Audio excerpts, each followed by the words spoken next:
right, I think we're good. Yeah. All right, so should be starting up now. Hello, everybody. Welcome to the Awesemo.com Live Before Lock show.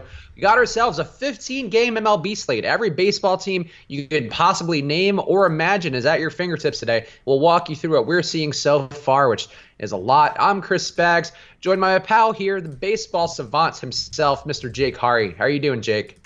I'm doing well. Besides all this weather stuff, doesn't make me excited for the weekend. But other than that, a lot of baseball going on. There's other sports going on as well, so can't really complain all in all. Yeah, thankfully the NBA slate starts at 7 p.m. West Coast time, 10 p.m. East Coast time, so I'll have plenty of time to think about that. But we got a lot of MLB stuff. I don't even know where we should start. Let's talk about the weather concerns up front, because Okay. obviously that's going to be a thing that affects everybody. There are a couple games that might be marked in red on some of the sites out there that people check for weather, and there are a few that we are not expecting to be postponed, but I guess would have some risk. So Jake, let's talk about the one I think we assume. Oh, this one now has some risk. Okay. Yeah, there is some risk on our rankings with a postponement for this game. Milwaukee and the Mets. It's a spot where Jacob deGrom looked really good to start the day. I'm not going there now. It seems like this one has the highest chance of not happening today. What are you doing with this game, Jake? Yep, I'm off it. Unless something really drastic changes, it looks like about 50-50 whether or not it goes. And I'll just, we've got Scherzer, we've got Paxton, we've got Kluber if you want to go there. And other good pitchers, Ryu I like a lot. So I'll go with the guys that don't have as big of risks. It's not even that tasty of a spot for DeGrom. I mean, it's a good strikeout spot, but it's also really dangerous. So, yeah, I'm off DeGrom. I don't think it's necessary. Yeah, there's some power going against them anyway. I mean, the Brewers have a 217 ISO on the year versus right-hand pitching, so it would have been a spot where obviously DeGrom is in his own class, but coming off an injury, could certainly miss a pitch or two and ended up getting taken deep by this Brewers squad. So I don't hate missing out on that one. We also have a slight postponement risk in this one with the Red Sox and the Mm-hmm. Rays. No, No. Yeah, we do. weird. We do. Oh, he said, like Oh, no, no. no, that's Yeah, gone we do. now. Yeah, because I think we're up to point one. So we have a 10% chance of postponement in our rankings. And if you are a premium member of Awesemo.com, these are included as part of the rankings. And I actually just updated my sheet today to get them on there. But a 10% risk for this one, Jake. For now, I'm leaving it as is. But what are you doing with this Rays and the Red Sox matchup? Yeah, it's interesting because we've got a 4K pitcher that you could play. 10% risk of them not playing. I think I'm still going to take some shots. I'm probably just going to play this one straight up, but that could easily change depending on the MLB Awesemo weather account. So that's basically what I'm basing it off of. Plus our projections, like you mentioned, we do have a postponement risk column in there. So I weigh that very heavily, and I'm sure I'll still end up on some of Josh Smith and maybe some Tampa bats, but yeah, it's just kind of really annoying because I would like to play this 4K pitcher. Yeah, and speaking of what Jake mentioned, the at Awesemo Weather handle on Twitter, Alex himself is actually putting in weather updates. His dad is a meteorologist, and he's taking that information to run with it as best he can, and doing some valuable weather updates up to the minute, actually. There were a couple just 14 and 12 minutes ago about a couple games. So go follow that now if you want some weather news. Obviously, everybody has their favorite weatherman, Mr. Mevin Toth, who we don't name correctly on this show. But Alex is doing it now, and he's got as good of a read on things as anybody out there. So go check that out. And use that promo code Live Before Lock if you just want to get the prognostications right in your rankings for you and not have to worry about following a Twitter account. Yep. All right, so let's talk about the other ones, which we're not worried about right now, because I love this guy. I think you said you like this guy as well. The game with Philly and Miami. I like Jared Eichhoff a lot today. The Vegas stuff really backs him up. He's had some good swinging strike stuff this year. Mm-hmm. And then the Marlins lineup they're rolling out there is a 29.3% aggregate strikeout rate. So I like Eichhoff a lot here. I'm rolling with him as though this game is going to play, but there is a little bit of a red weather risk on some sites. How are you playing this one, Jake? I think I'm playing this one straight up. It's already delayed, I believe. We don't have it as a big postponement risk, so I think it's going to clear out, or at least that's what we're expecting to happen. Eichhoff's ownership, I actually haven't looked at that, but I do know I'm getting a fair amount of him on my first few crunches, so let me see if I can find where he's at. Yeah, he's under 10% right now, so I'm in on that. Anytime you can get a righty or lefty, really, against the Marlins, but Eichhoff, like you mentioned, good swinging strike stuff in his first couple outings. That's not everything, but Miami can make even the most average pitchers look good, and it's not a price that's gonna get people to like. It's not gonna jump off the page. You see almost 8K for Jared Eichhoff, but he has been pretty solid. I think we both agree. So yeah, I'm definitely there, assuming the weather can hold up for the next 45 minutes. Yeah, and Eichhoff, I guess just to close the loop on him, I'm playing a lot of him, and I'm willing to adjust if the weather gets weird, but his K per nine numbers really jump off, and they should come down a little bit. He did have one relief stint, he did have one start, so he actually kept his numbers up during the start, but he's at a 12.6% or 12.6 K per nine rate so far this year. Hasn't given up a home run yet, which you assume will level out, but this is Miami lineup too, just has nobody to worry about. And Eichhoff is worse versus lefties, at least in a very limited sample size, 33 at bats. But there's only Granderson in the lineup, and I think you can get by Granderson. Granderson still to strike out 27% of the time. So I think it's a good spot for Eichhoff, and he's a guy I'm willing to trust right now. We can talk more about him in a second, but let's also talk about the Washington game, which did have some weather concerns on some sites, but Max Scherzer, obviously a very important guy to talk about for most people today. 2.8 implied runs against him. Jake, weather here a concern for you at all, or not so much? As of now, it's not. I think this is another one I think I'm just playing straight up, but it looks like Alex isn't worried about it. So if he's willing to put tens of thousands of dollars on this game playing, then I should be willing to put in my few $100s, right? So unless there's an update that says otherwise, I'm good on this game. I'm playing a lot of Scherzer, just like everyone is. His ownership hasn't gone down either, so it seems like the general consensus is that this one's going to be fine. Yeah, I agree. Any hedge stacks going against Scherzer here for you?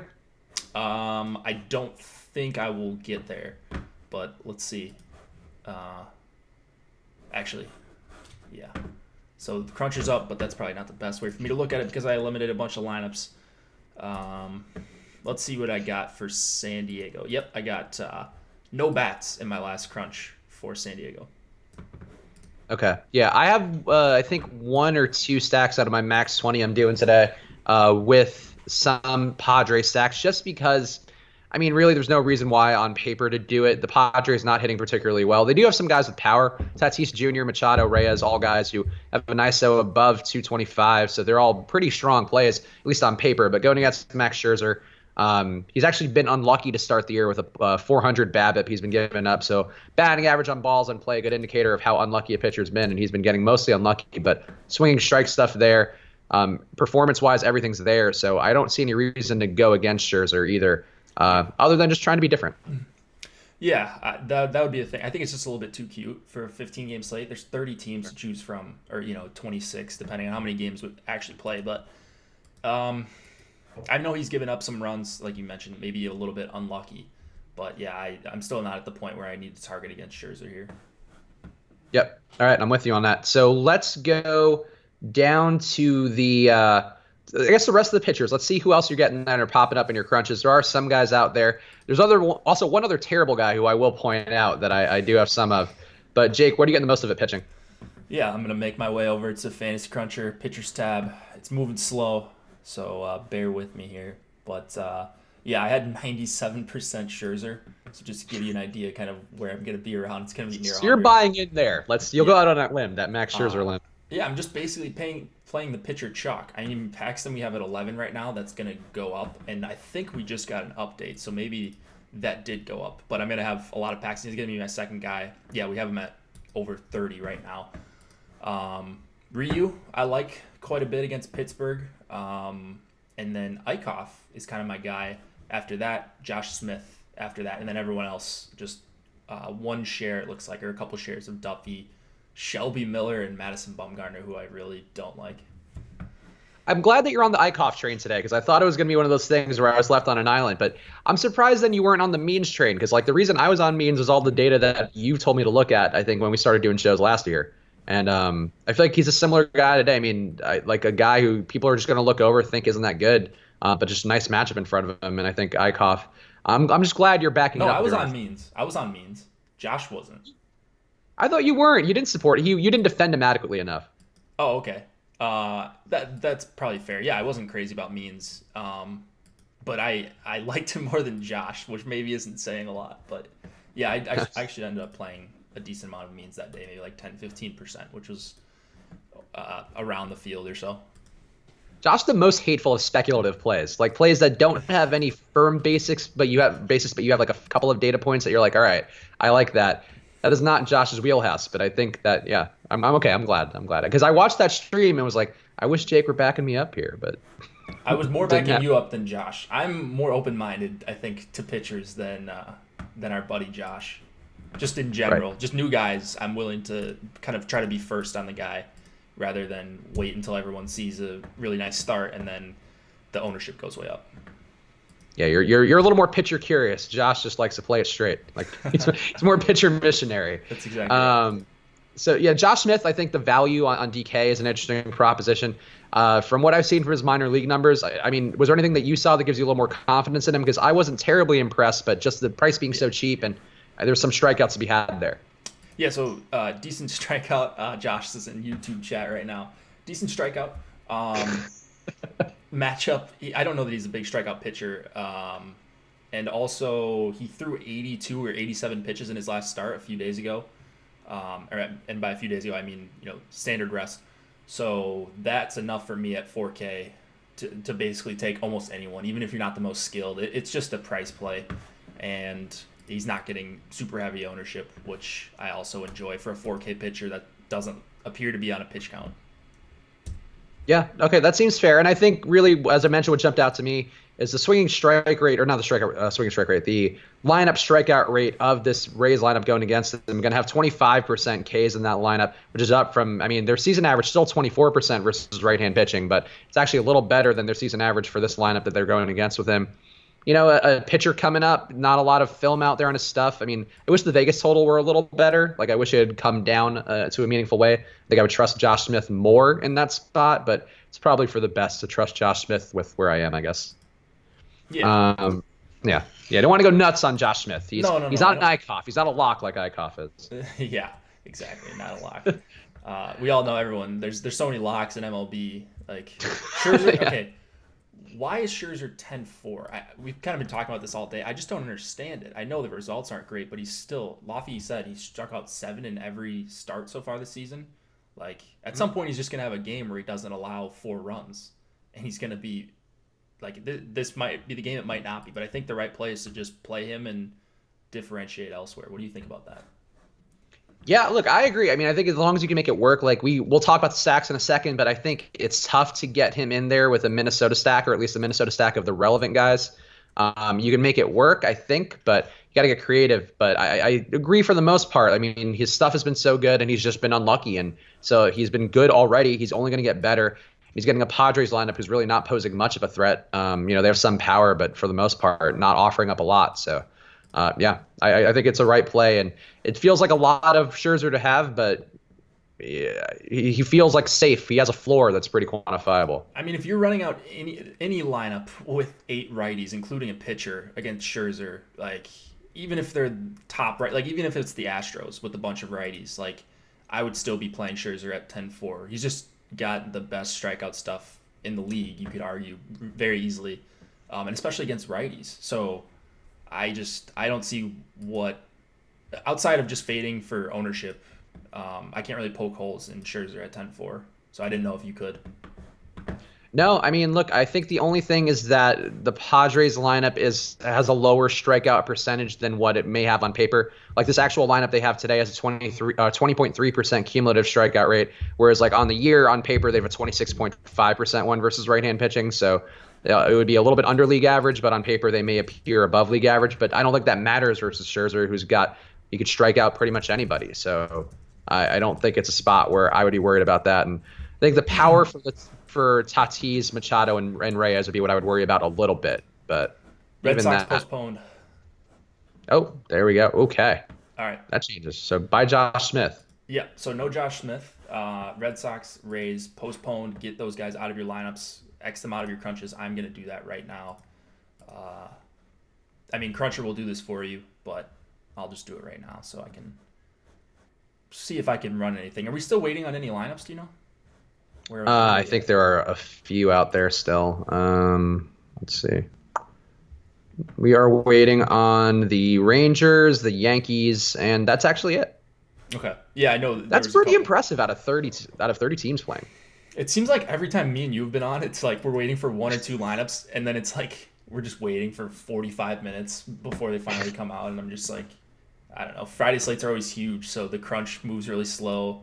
Uh, so we'll see. We'll see how this goes when I actually try to upload my lineups.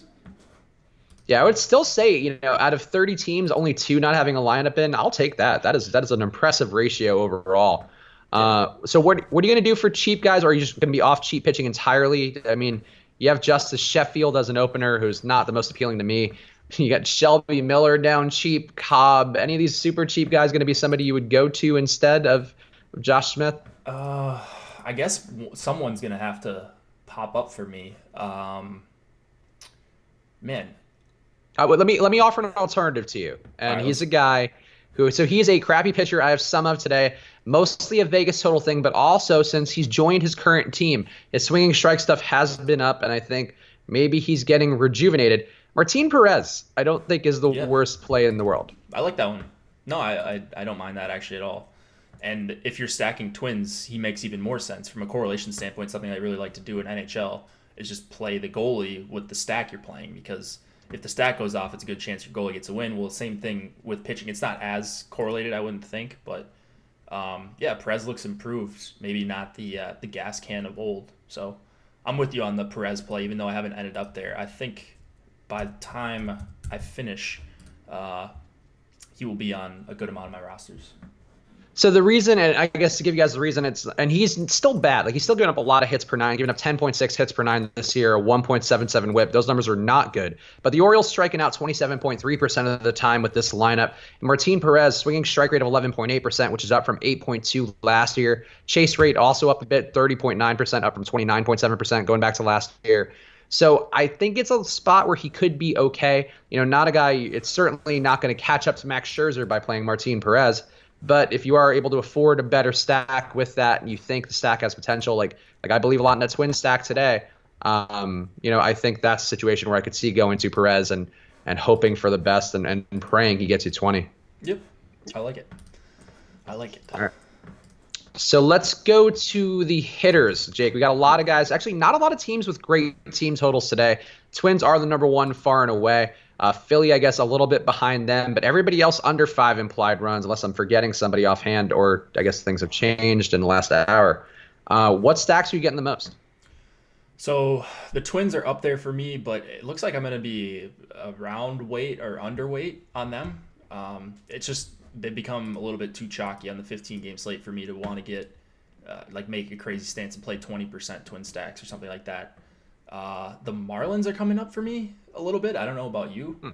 And then I'm actually getting some Cincinnati bats and Detroit bats as kind of values. I don't love targeting Michaelis or really Rodon, but that's kind of where I've ended up at just because I'm playing so much Scherzer. Scherzer grays out so well that it's hard for me to not basically lock him, even though I'm not locking him, just letting the projections do the work. So I could see going against Michaelis with the Reds just because he hasn't been. I mean, he's never been a big strikeout guy, but he's been even worse this year and just not missing bats, not getting strikeouts, giving up a good amount of hits. So I know that Red stack is pretty cheap. Actually, they are one I had a little bit of. I did go with a couple of Marlins stacks just because we saw what they did yesterday. They ended up having pretty big days for a couple of the guys going against Aaron Nola. Even though Aaron Nola didn't get blown up, he didn't really have the day you hoped for. But I do think a couple of hedge stacks there are just so cheap, and they do allow you to get to Scherzer pretty easily. Those are two I'm willing to go with. I am willing to pay for the Twins, and I am willing to get a little bit less Scherzer as a result of that process. So that's been one I've been willing to go to. And Polanco, to me, I think would be the best one-off there. But these guys across the board are hitting so well. Yeah. A lot of guys with a lot of pop just in general, but in this year in particular, they're hitting really well. Mitch Garver, too, I think is a really going to be an under-owned catcher play, and he's got a ton of upside. Yeah, I don't mind that at all. If you can fit the Twins, I think they're awesome plays. I just haven't found a way to get the lineups I want to get while getting a lot of leverage with them. So that's just my only issue.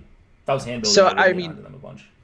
Yeah, I'm gonna assume your percentages kind of tell the story, but on a day like today where you think Scherzer is just the best far and away, I assume you're getting to like a lot more. You're like emphasizing pitching, and you're getting to him a lot more, and the stacks are getting worse as a result, or cheaper, I guess. Yeah, they're getting cheaper for sure. So I'm sacrificing some hitter projection because I'm getting so much of a boost on my pitcher projection, and he does. Well, he's only 10-4. He still does force you into a certain lineup construction because of his expensive price tag. And same thing with Paxton, too. If you're playing a lot of those two guys, you're probably not getting to a ton of Twins 5-mans or a ton of Twins 4-mans even. So I guess that's a tough call to me, man, because I feel like this Vegas total is just so much higher, and Cobb's stuff has actually been a little better this year than it was last year in terms of missing bats, but the results haven't been there. I think there's some reason to have some pause going to a bunch of twin stacks, but like I feel like everything else is, I mean, if we're just going to trust Vegas, and that's something I would advocate trying to do if you're a person who's trying to kind of get your footing with MLB.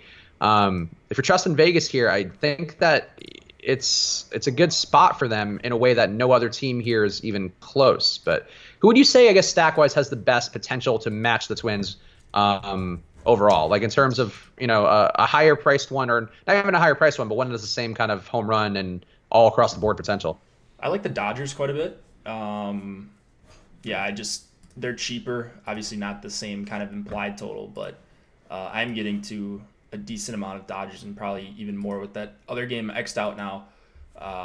Archer can be a volatile pitcher at times, and the low total is making the Dodgers grade out poorly for some people because you got Bellinger in there at 5,700. 5,700. But yeah, that's kind of the one I'm eyeing down as my pivot. Even though I'm not off the Twins, but that would be like my pivot off the Twins, and maybe a lineup or two if I was hand building. Okay, that seems fair. And we are at the halfway point of the show, so it is time to do our home run picks. Jake still not on the scoreboard for the year. I'm still tied with EMAC at 3. It's been a hell of a run, but Jake, who is going to be your pick for the day? That is a good question. Actually, no, I know my pick. I had this since this morning. And speaking of the Dodgers, my pick is going to be Old Faithful Max Muncie. Ooh, okay. He is somebody who has come through for Josh within the last week or so. So that's a perfectly fine pick to go with. Never a bad time to play Max Muncie, one of the premier hitters in baseball. Anybody with a brain would say that Max Muncie right up there amongst the elites. So I support that take, Jake. I'm going to stick with the pick that we talked about before the show, and we haven't talked about him yet on the show. Vlad Guerrero Jr., step on up. I will be the first person to declare that you are my home run pick. Hopefully this doesn't sour his debut, but it's a great spot here. Oh, Josh wants a pick today. All right, Josh, I'll give you a pick. Wait, Francisco Lindor. Why does Josh get a pick today? He's not on the show. Get out of here. I guess if you pop into the chat, he wants to get on the board. I'll just pop into the chat every day and just shoot my shot so I don't have this goose egg hanging over me. It's a good point. But then you ruin, I guess it's a risk-reward thing where you decrease your percentage, and if we look at the numbers at the end of the year, okay, it's like that bad. So you got to take it, I guess. But nobody else has done that. So all right. Vlad, hold on, wait. Chad saying, Vlad, come on now, dude. He will dong though. So that's the name of the game, Chad. He will home run, and he's not a guy who's like Nolan Arenado in Coors. That's what we do. I'm not gonna pick Vlad. He hasn't even had a major league at bat yet. Come on, man. Yeah, well, I don't. What's the objection to him? He's too good of a play. Like what? He's got zero career home runs in the major leagues. That Literally is silly. Zero. Chad. What a Chad thing to say. Josh, by the way, we did this for the entire year last year. We did do it last year, but we just haven't done it yet this year. Oh, I didn't know we were doing that. I thought we were just doing who was on the show this year. But that's all right. We never really had like a strong stance on that. Sure. So, and Josh needs to get his home runs up. He's having a tough run. I get it. I just want to help Josh out. I want him to get, I just want you to be better every day, Josh, that we do these jobs and these shows. Speaking of tough runs, yeah, I mean, you can't talk about tough runs. I am 0 for however many picks I've had. So we'll see. No, it's not been as fruitful as the start to last year was, but we'll get there. I promise we will get there with our home run picks. All right, what other stacks are we going? Oh, here's another one that's pretty pricey, but I think interesting. The Mariners stack going against Shelby Miller. Another one you're going to pay a premium for because they've just been raking versus right-hand pitching. Perhaps due for some negative regression the other way, but they have been tops in the league or close to tops in the league versus righties so far. I do like this stack. I do like one-offs. I think Dan Vogelbach at first base, you're not getting a discount there. It might actually be a better discount play to go to Edwin Encarnacion, but Vogelbach to me is a guy who's got a lot of pop. I'm interested in him at just under 2% ownership now. The Mariners in general, not a lot of ownership, even though they're going against Shelby Miller. Get any of them, Jake? That's surprising. Yeah, I didn't really end up on them, and it's probably just because when I am getting up that high, it does, like the optimizer is going to throw in Twins bats, and that makes sense. I do have the Twins projecting out a little bit better, but I think from an ownership standpoint, I like that pivot.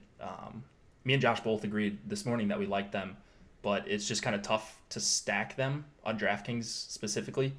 But anyone going up against Shelby Miller, or Shelmy Miller, as Laffy likes to call him, I think they should be higher owned. So I'm in on that. It looks like Encarnacion is the only guy that's getting even decent ownership, and he's still under 10. Yeah, I agree. It's just like it's stacked with people that want to pay for it right now, but the results have been there, and Miller just, I think you could say unequivocally the worst pitcher on the slate in terms of performance over the last year and change, and the run total's there for the most part. So I think going to them, you got to pay a premium again, but that's the tough part. Like I want to pay for them, I want to pay for Minnesota, and I don't know. I think it's hard to not do one of those two things for me.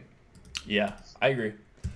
We did get ownership just updated. Eddie just added the channel. So if you are a premium member, feel free to check out the main slate ownership. And speaking of just main slate, we do also have late slate ownership. If you guys like to play the shorter slates, or you got to work, you're on the East Coast, you can't get to the 7 Eastern lock, fire up the late slate ownership.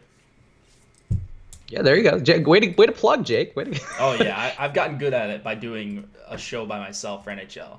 Whenever I have run out of stuff to talk about, go check out the projections and all that stuff. But it's all the stuff I use, so I'm not lying to you guys. I'm not selling you something I don't use myself. That's true. We do use this every day. My entire sheet that I use for research is built around everything that we have in our ownership and our rankings. And that's just a way to do it. And use that promo code live before lock. You want to get half off? Do that right now. Get in there. Get all the night slate content. Oh, yeah. Also read my premium NBA article for the showdown slate today. A lot of big tournaments out there. Sean V is on the Perez play. All right. Well, we can ride together, buddy. So I'm looking and I'm 60 lineups deep right now, running all 5 threes, and I've got caps on my stacks and players, and I don't have any Perez. So I do weigh Alex's projections on the site, so that's probably why. And he doesn't seem to enjoy him some Martin Perez tonight. It's basically 4 guys it's looking like right now. Scherzer, Paxton, Ryu, and our boy, Eichhoff. Yeah, Team Eichhoff. You did mention Paxton, though, and Paxton is a guy I think we should talk about. To me, he's like by far and away one of the better pitchers on the slate. But Josh, and Laffy were talking about it on their show. They wanted the ownership to be updated to properly reflect, or they were concerned perhaps about him not being properly reflected, perhaps because of Jacob deGrom still being in there. But I think even if deGrom were in there, Paxton to me is as viable a play as anybody.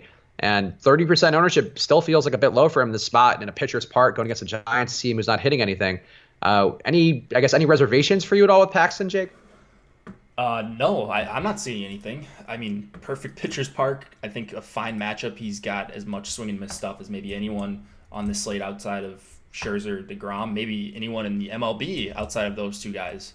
So I don't see anything wrong. I think a ceiling performance could certainly happen here. And great park, so if he's giving up any hard contact, there's a good chance that it might find a glove. There's nothing wrong with Paxton here. I agree. I think that ownership is a little bit too low based on what we're seeing with the weather in New York. Yeah, I think that, if you could say anything at all negative, and this is me stretching and just trying to say something for the sake of it, Pilar and Austin do have some power at the top of the lineup, both guys over a 220 ISO versus a lefty pitcher. So that's maybe something to go to, and maybe an interesting 2-man stack to mix in there if you do have a bunch of Paxton just to hedge. But besides that, I really don't see any reason at all why you would want to come off of Paxton. And a 3-run total on his side that's only, it's come down throughout the day. I think it's actually a perfectly fine spot, and I really find a hard time nitpicking anything. Looking at the game, though, actually on the other side, Bumgarner projected for just 3 implied runs, too, and not getting, well, under 20% ownership, but getting less ownership. Is he a guy you would go to at this point? I mean, Bumgarner's been fine. He's just not my favorite guy. I think he's generally overowned. He's not really a guy I usually zero in on. And then at 20% ownership, like if he's going to be 20 and Paxton's going to be 31, I'd rather just play a bunch more Paxton to get a bigger edge. I mean, you're going to already have to play a bunch of Paxton to get over the field. So I'd rather just allocate those shares that would be Bumgarner and get up to Paxton if I could do that. Or go down to Ryu, who I have as a better overall play for him than Bumgarner, and they're at the exact same ownership right now. Yeah, that seems like a fair take on it. I guess you could argue that the Yankees strike out a lot versus lefties, and that maybe gives Bumgarner a bit of a boost. And if I were playing 150, I think I would have gotten to him a little more. But yeah, I think your argument about the price and just the situation for him and his overall performances, they haven't been there, but it does seem like he's getting back to his older form. And like the spot versus the Yankees, they just striking out a ton versus lefty pitchers, 29.4% on the year. This particular lineup they have rolling out, their projected lineup isn't quite as high, but still not one that's good for them. So I don't know. I don't hate Bumgarner. I think I would say that. Okay. Anybody else at pitcher who's popped up a lot for you that we haven't hit on that you think is worth bringing to the people? No, I mean, it's really just 4 guys. It's looking like I said, Scherzer, Ryu, Paxton, all around 40%. Well, Paxton, Ryu, both around 40, and then Scherzer near 100. Eichhoff around 20, it's looking like. And then I have solo shares of Perez, Skaggs, Shelby, and then, Bumgarner as well. And then it looks like I'm going to have a couple Duffy shares in there. Yeah, Duffy I don't hate coming back in. I mean, he's always had okay strikeout stuff, and yeah, it's certainly a thought to bring to the table. Mm-hmm. All right. There's actually a cool feature. I haven't seen this before on DraftKings, maybe because there hasn't been a postponed game that I've had lineups of. But they now circle your entire lineup in red to show that you have guys who you have in a lineup that are not going to be playing, which pretty helpful. A little too helpful, right? Honestly, I think that's sort of the next step for the tools is making them competitively for the sites to make them a little more competitive so people aren't perhaps using external sites as much. I mean, like I think a site like ours would be fine, but for sites that rely on tools, like it would be great if I think these sites offered up a way to surface like better stacks or to like if you have, let's say you have a 5-man and knew like, oh yeah, how about this stack of a second baseman, a third baseman, and a shortstop? I think that would be helpful. Yeah, but I think that's just. I mean, that's dangerous for them to be like recommending plays. I mean, they've got the DK playbook or whatever, but to be like, hey, maybe you should put this guy in your lineup. That's a slippery slope for them. I think they probably don't want to go down. True. Yeah, and it also makes the odds increased, I guess, of people winning, which seems like that would perhaps not behoove them as much. But I don't know. That would go. But I mean, yeah. Well, FanDuel is the lineup tool. They have their Genius thing, which is not good. And I would not. I don't play over there much. I don't either, but on their app they have like a way where it'll give you like a prompt to help you build a lineup as you go. And it's interesting. Like I don't know how well it works. I can't say I'm a person who's ever done that, but as a concept, I don't hate it. Yeah. I mean, you want to help the casual. You don't want to just serve it to them on a platter, but you want to make new players somewhat competitive at least, right? Yeah, and that's why, honestly, our lineup builder tool, I think, is a version of that, which does a similar thing, and honestly could still improve in a way that makes it even better, and hopefully we'll keep doing that as we go. But I think that if you check that out with our promo code Live Before Lock, go play with the lineup builder. It gives you a GPA, obviously, for every lineup. Josh and I have built lineups on the show. You probably don't want to build one today with your crunches going on, right, Jake?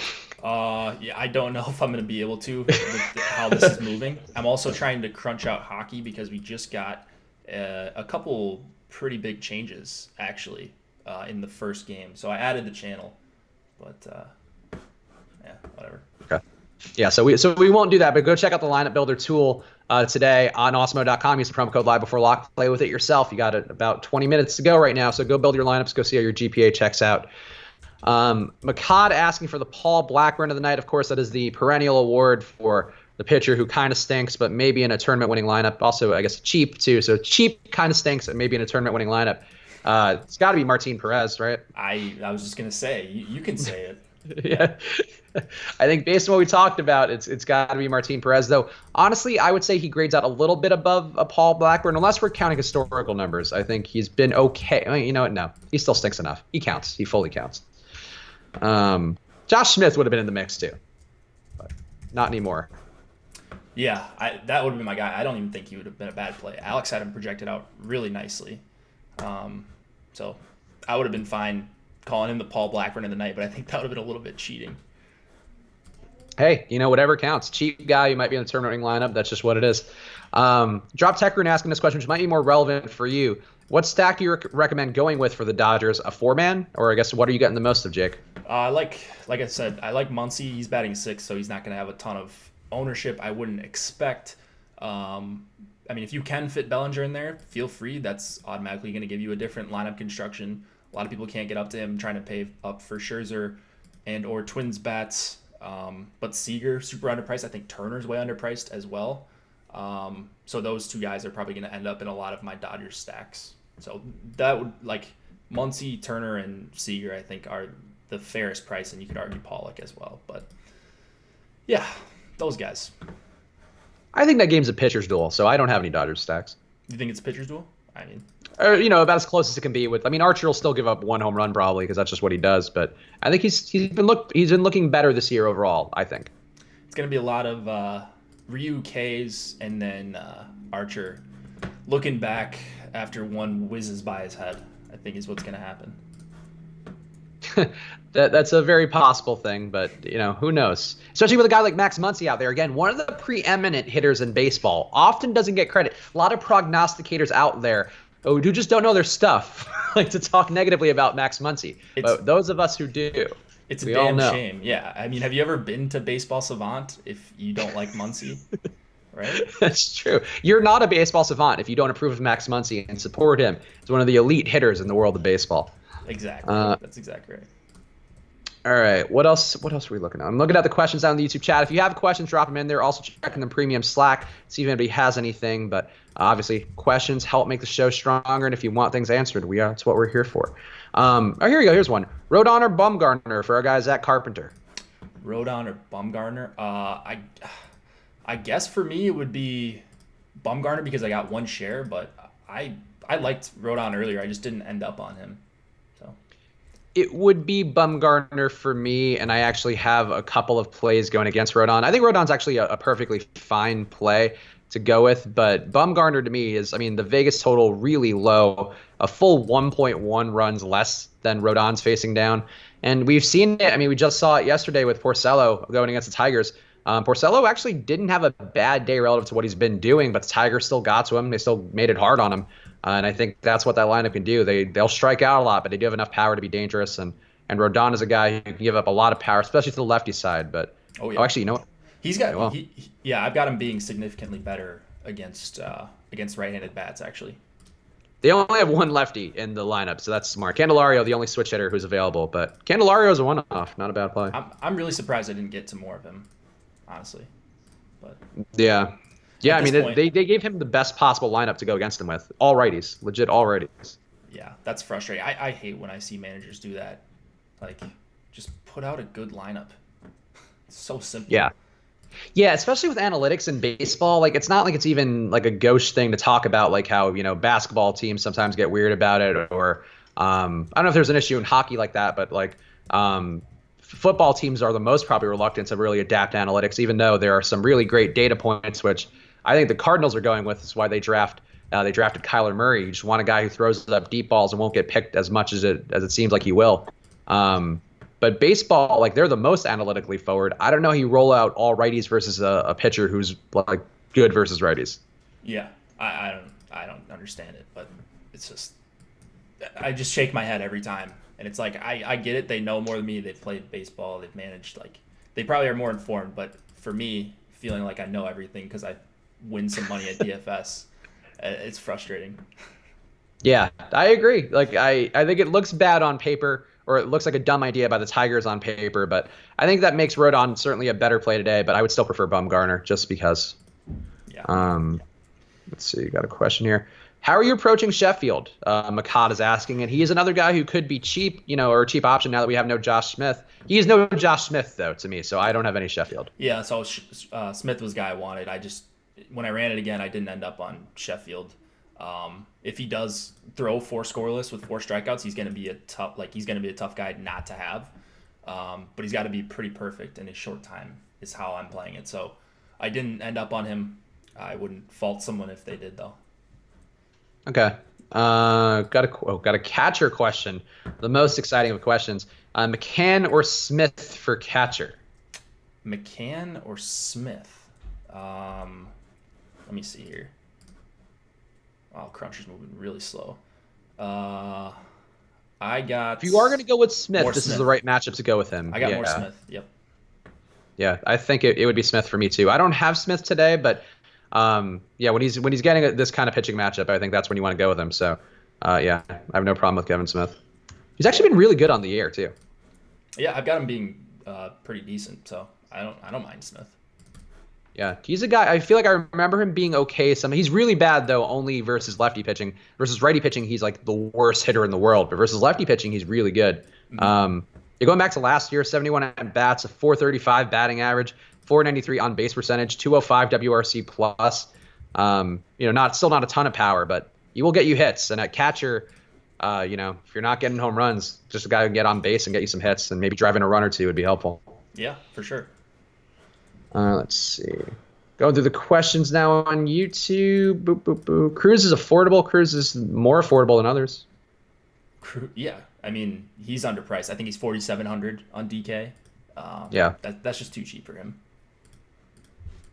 Yeah, Polanco not quite underpriced, but Polanco is my favorite hitter out of that group, though. I hate that. Like I hate DraftKings every day. I feel like is getting the guys who I'm like, this dude looks awesome. And or the other day it was like Haniger. It's like Haniger's 5,500. Like no, I don't. It's not. That's not what Mitch Haniger is supposed to be. It's not what Jorge Polanco is supposed to be. But this is the world we live in, Jake. I suppose so. Yeah, there is some funky stuff going on with the price. Like I think some of the Dodgers are like that today. It's just I don't know. Who's asleep at the wheel at DK is my question. Yeah, it's aggressive pricing for some stuff. Like they've really been aggressively pricing towards 2019 numbers, which I think is a benefit if you are trying to look at a longer sample size, which is what we advocate for. I think Alex, if Alex is in the chat, if he wants to chime in, or if he is in the chat rather, I think he does a 2-year sample size. I've been going just back to 2018.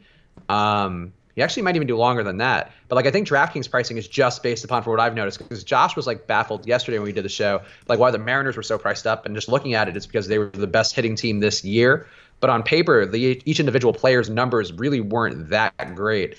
So I don't know. It's an interesting kind of recency bias thing they're doing with their pricing. For sure. Yeah. I never understand. Whenever I think I've got it figured out, they always are throwing a loophole in there for me. Just a little curveball to keep it on baseball here.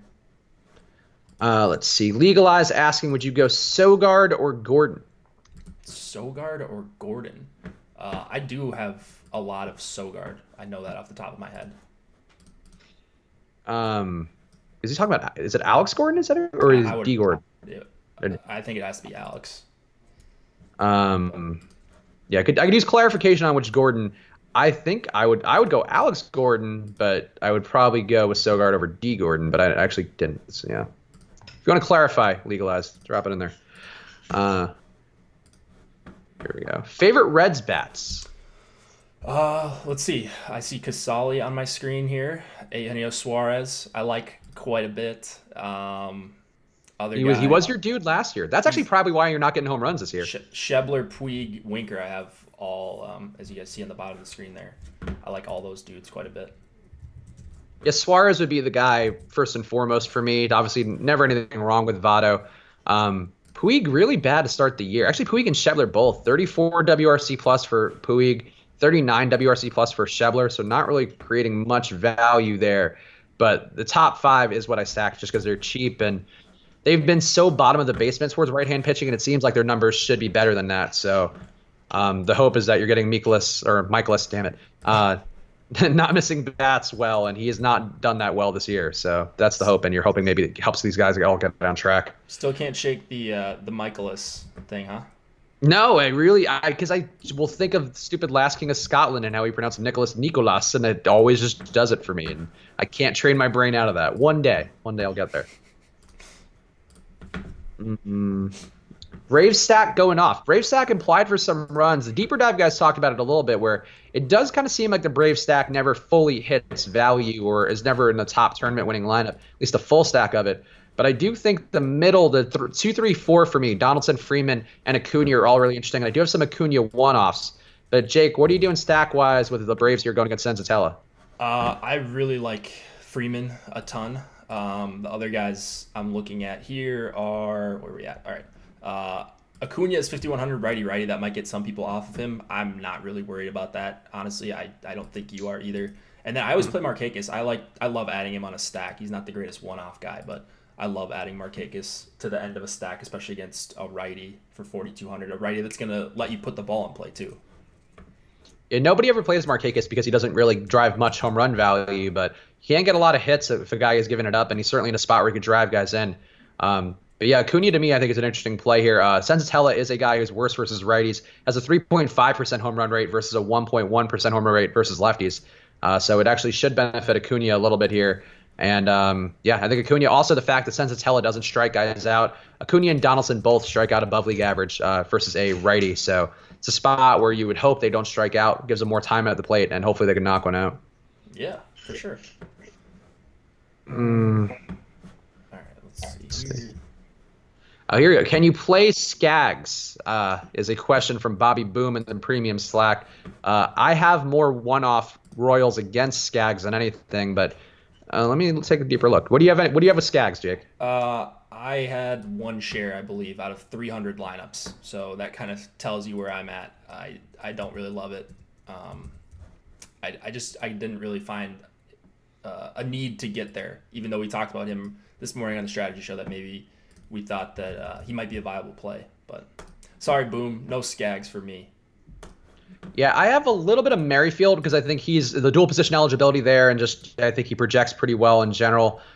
Soler too, I could see taking as a one-off just because he has a ton of power, and Skaggs can give up home runs. He's a little bit above league average versus righties, so those would be the ones I would go with. A full stack, maybe not so much, but I can't really hate it. The Royals have been pretty decent overall in the year from a fantasy perspective, so yeah, it's not an issue to me to stack them, but not a priority for me either. I'd prefer the one-offs. Yeah.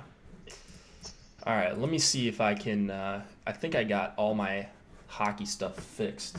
So here we had some. Yo, give me just one thing in the chat, and I want your numbers. Hodge24, Eichhoff, okay? Anyone? I think he's just asking the Slack itself, but he's always okay, and in fact, some could say he's great. Go.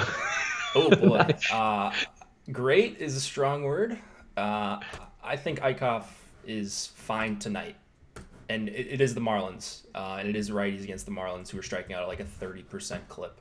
So, yes, Eichhoff is fine tonight. He's not someone I'm ever going to get to a ton, but yeah. We're both on. That's true for one of us. That's true. I have a lot of Eichhoff. Look, so, okay, just one last time because people are just tuning in.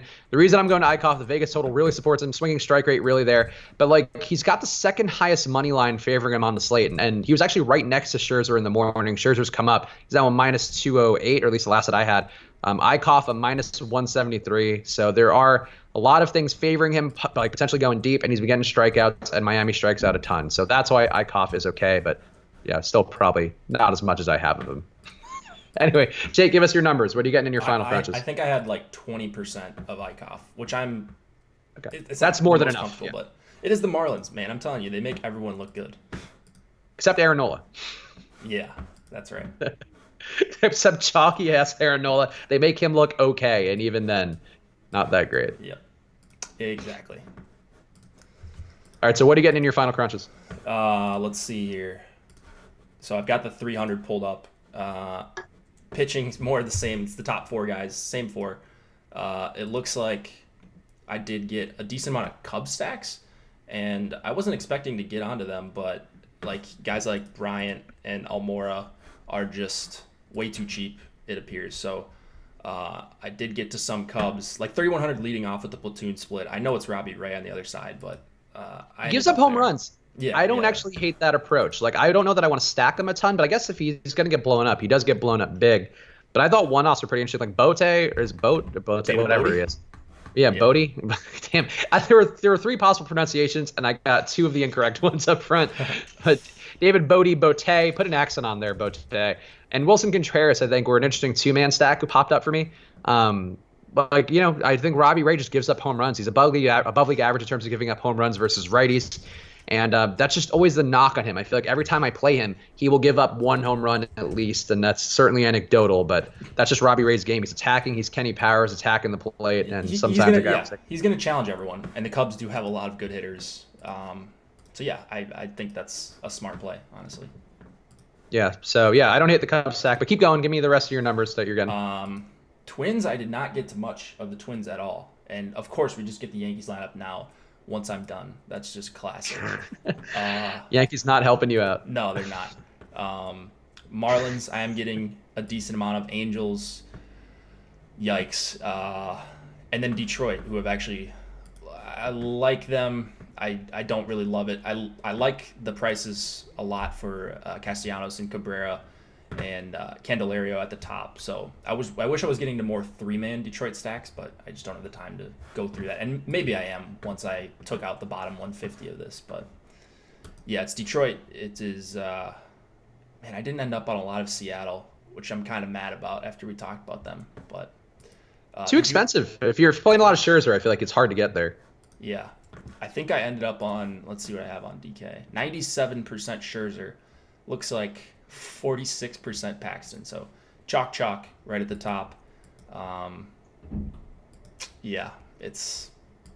I hope they both don't fail miserably. That would be nice if they both don't. For you, I mean, in general, maybe not. Yeah, exactly. Other people are probably rooting for the exact opposite. Yeah, that's life in DFS. Let's have this. How did this Yankees lineup get better or worse? All right, so less strikeouts in this lineup than there was projected. 20.2% strikeout rate for this particular lineup they gave. But, Luke Voit, his isolated power versus lefties is out of this world. 406 going back to last year, or 406, I guess. Yeah, I really, really liked Voit. I'm hoping I end up on some of him. And in fact, I want to see this right now. I'm going to do a quick search on DK's new page. Voit in 68 at bats going back to last year, an 11.8% home run rate versus lefties. Yeah, he's really solid against lefties. So I can't search right now. My computer's just moving too slow with a million different tabs open. But I'm sure I got to a little bit of Voit here. I'd love him as a one-off. Yeah, I agree. That's an interesting one. I didn't get there. I did notice that this morning, but I was like, I don't know. That doesn't seem right. But 1% ownership on a guy with a 406 ISO versus the pitcher he's facing, or versus the handed pitcher he's facing. Mm-hmm. That's a pretty interesting little spot there. Josh messaged me same exposures on Max/Pax. Oh, that's nice. Look at that. So there you go. Two peas in a Great pod. Minds think alike. Yeah. But not ICOF, probably. No, I'm sure he's got negative 12% ICOF, whereas I've got like 20. He's like, oh, ICOF is the worst pitcher who's ever been in baseball. Josh wants a big sample size for everybody, which is fair. I get it. Okay. Hey, guys, great show. Am I crazy for a 5-man Toronto stack with just the Minnesota one-off? Did you talk about that or like the Toronto stack? I don't usually stack Toronto because the first baseman thing always throws me for a loop because I like both Tellez and Smoke, and then I just go like, all right, I just give up usually after that. There's certainly a logic to go to a Toronto stack versus Fires. I didn't do it, but what about you, Jake? Do you have any Toronto stacks? A Toronto stack versus versus Fires. Yeah, I mean, I know I ended up on some because I ended up on some Vlad, and I was trying not to play him in a ton of like one-off situations because I think that's going to be a popular thing to do. But yeah, I'd rather just stack it up against fly ball Mike Fires in a controlled environment. Don't have to worry about weather here. It's going to be 70-ish degrees and a lot of power on this Blue Jays lineup with Vlad in there. It just makes that lineup look much better. So I really love 2 through 5. Sogard is just a pest at the top, so I think it sets up really nicely for a stack. It's also a closed roof, Jake. That's what I'm saying. Controlled environment. Yes. Yeah. But you're like 70 degrees. Well, What is 70 degrees, man? I said it's going to be 70-ish. I don't know. It might be 71. It might be 68. I don't know. It's gonna be whatever they set the air conditioning to. That's in what I'm the, saying. in Yeah, the sky. controlled environment. You're not going to have to worry about Okay. it. All It's right, not fair. Denver. I just thought that was an interesting thing. You're like, it's a closed roof, but it's going to be 70 degrees. Yeah. It's going to be a beautiful day underneath the roof. Yeah. But, I don't, a 5-man, look, I could see it. I just think the smoke Tellus thing always throws me off. But yeah, I think if you do stack, though, I would want one with both Tellus and Smoke in there because I think they both have, I wouldn't say comparable, but they both have really good shots at having a big day. So that'd be the one caveat I would have of doing a single entry with them, is that it would drive me nuts if I had that stack and it was good, and I had Smoke and then Tellez went off or vice versa. Yeah, I hate that. I can't stand that. It's All right. just rebooted on me. I don't know what's going on there, but Well, whatever. We're locked anyway, so it doesn't matter. we are locked. I think right, I got everything in. I think I got lineups in for both sports. So multitasking, folks. It's fun stuff. Yeah, and I will go now play around with lineups for a few hours. Do you know if Eddie's on today? Does anybody know? Is anybody running the He is channel? on. I did see him tweet out that he's on. Okay. Yeah. Yeah, He's so on go it. keep your eyes peeled for Fast Eddie. Fast Eddie actually had some interesting takes, some helpful information on yesterday's one-game slate. And also check out my premium column on Awesemo.com if you have an all-sport membership. I did write up the premium, what is it, the playoff premiere. I forget. I have a stupid name for it that's got too many P words in it. Premium but it's up playoff there on the primer, site right now. Right? Premium playoff primer. That's go. it. That's PPP. There we go. Nailed it. Second try was the charm. But go check that out. But tune in for Eddie, though. He's actually been giving out really helpful stuff. I know it seems like, it's a showdown slate. You can't get much edge there. He was on one play, and I was really happy that he was because I was all over it too. Patty Mills yesterday was the difference maker, and Eddie was very much all over that and was giving people, like, really advocating hard for people to get Patty Mills in there. And Torrey Craig, too. Both those guys ended up an important part of a winning lineup. So go check out his show on this channel. Subscribe if you're not to the channel so you'll get that notification whenever we go live. And use that promo code live before lock. As Jake mentioned, we do have a really great amount of night slate content, including ownership projections, which are the best in the business for the night slate. So go check that out. Go use that promo code live before lock. Get in there. Half of your first month will be off on any package. So 50%. Can't argue with that. Get in there. And Jake, any parting words for the folks? I'll see you guys tomorrow. MLB show with EMAC, and then Chris will see you tomorrow on Live Before Lock, right? Yeah. Hey, the Saturday boys. We go because Saturdays, Jake, my former employer told us Saturdays are for the boys, and we are going right? as a Barstool trope, and the boys will be broadcasting all sorts of baseball content. So yes, please check us out on that tomorrow. Thanks for reminding me, Jake. You do anything Sunday? Anything on the channel? I don't think so. No. I'm off Sundays. Sunday's Okay. my day off of streaming. So. Phew. Yeah, so that's same for me. So just watch tomorrow. Tune in for Fast Eddie in a few hours. And we appreciate each and every one of you. Hit the like button on the way out. Please like the video. All the likes help us out. Keep everything moving. Keep the lights on. So please do that. But good luck, guys. And we'll see you again soon.